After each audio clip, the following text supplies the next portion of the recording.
আগের ভিডিওতে দেখেছিলে আমি গিয়েছিলাম মামার বাড়ি, আর সেখানে গিয়ে কি কি করলাম আর কি কি হলো চলো সব বলি। তো অনেক কষ্ট করে নাটের পেঁয়াজগুলো খুলে এখন আমার বাবা আর মামা চাপান গাঁদলিগুলো ভাঙছে, আর অনেক কুস্তি কাস্তা করে ভেঙে নিচে ফেলে দিল।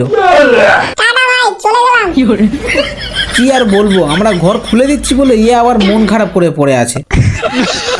হ্যাঁ, তাই ওকে একটু সান্ত্বনা দিয়ে এক সাইডের এলবেস্টার গুলো খুলে এখানে কাঁড়ি করেছি, তারপর সেম ভাবে আস্তে আস্তে পুরোটাও খুলে নিয়েছি। আর এখন কাজ এই কাঠগুলোকে ছাড়িয়ে বের করতে হবে, তাই কাজ চালু করে দিয়েছে। আর আমার কাজ এই দেওয়ালগুলো থেকে একটা করে ইট ছাড়ানো, তাই কিছুক্ষণ ছাড়িয়ে ছুড়িয়ে চলে এসেছি ভাত খেতে। আর ভাত খেয়ে হালকা করে বিকাল হতে আবারও কাজ স্টার্ট করে দিয়েছি। অনেক কুস্তি কাস্তা করে প্রায় কাজ কমপ্লিট, এবার মিস্ত্রিদের কাজ। তাই নিচে এসে দেখছিলাম সব ঠিকঠাক আছে তো। ঠিক তখনই খুঁজে পেলাম এটা, শালা দিন দিন গরু হয়ে যাচ্ছি, ভাবছি আবার এটাকে চালু করবো।